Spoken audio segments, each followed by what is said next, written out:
Interesting বিষয় হচ্ছে এখানে ইসলামের সবচেয়ে যে বড় শত্রু আবু জাহেল এখানে কতল নিয়েছে।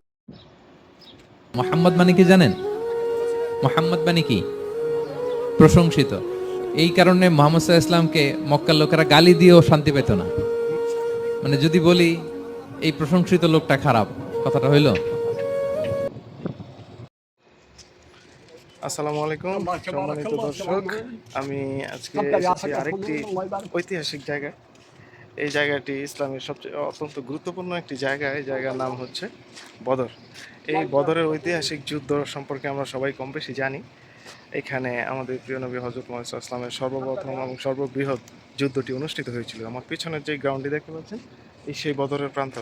এইখানে আমাদের ইসলামের ইতিহাসের সবচেয়ে বড় যে বিজয়টি হয়েছিল, এইখানে আমাদের নবী করিম সাল্লাল্লাহু আলাইহি ওয়াসাল্লামের সাহাবীর সাথে যোদ্ধার সংখ্যা ছিল ৩১৩ জন। আর বিপরীতে আবু জাহেলের দলের মধ্যে ছিল প্রায় ১,০০০-এর উপরে।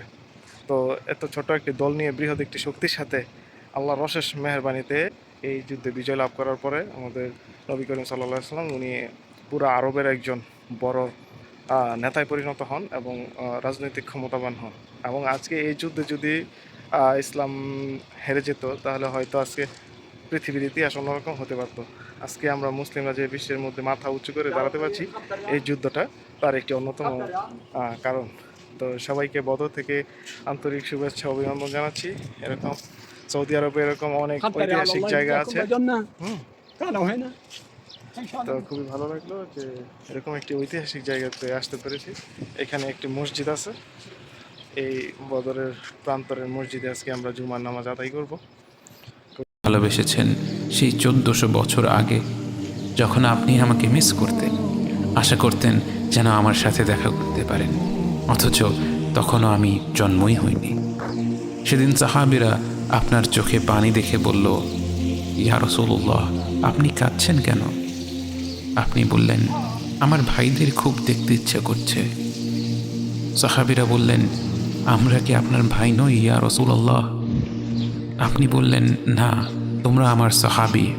আমার ভাই হলো তারা যারা আমার পরে আসবে এবং আমাকে কখনো না দেখেও তারা আমাকে বিশ্বাস করবে।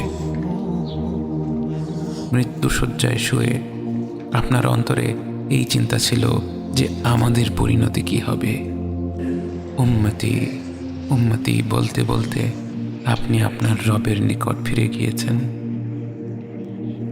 আজ আমরা আপনার উম্মতের অংশ।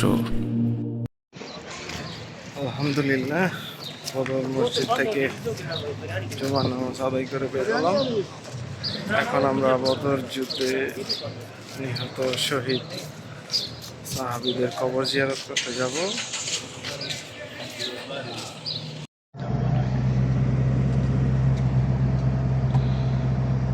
আসহাদা আমরা এসে পড়েছি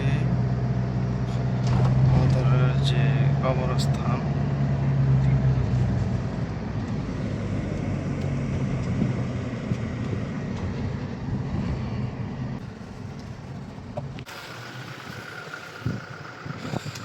আলহামদুলিল্লাহ, আসসালামু আলাইকুম।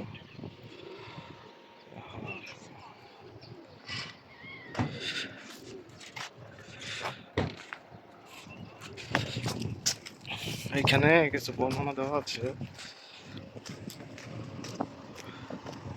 হ্যাঁ, এখানে বাংলায় একটা বিলবোর্ড লেখা আছে, প্রিয় মুসলিম ভাই, বদর কবরস্থান এমন একটি স্থান যেখানে বদর যুদ্ধের পর কিছু সাহাবীদের দাফন করা হয়েছিল। আল্লাহ তাদের প্রতি সন্তুষ্ট থাকুন।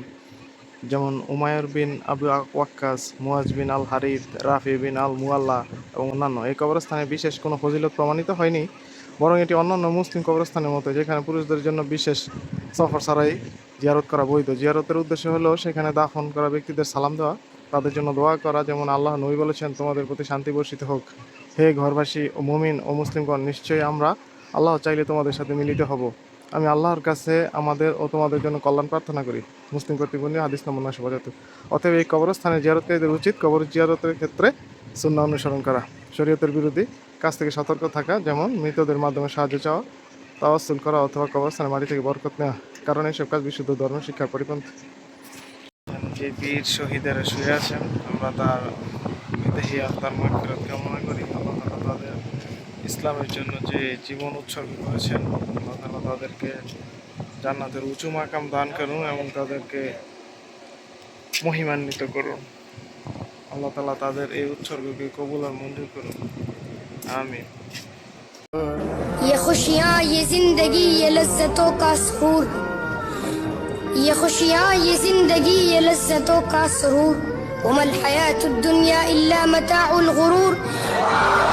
कि जिसके सामने सब बराबर है अमीर व फकीर, कि जिसके सामने सब बराबर है अमीर व फकीर, हस्बुनल्लाहु व निअमल वकील।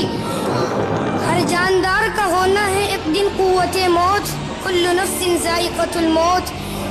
और खत्म हुआ दुनिया को पाने का जुनून, इन्ना लिल्लाहि व इन्ना इलैहि राजिऊन।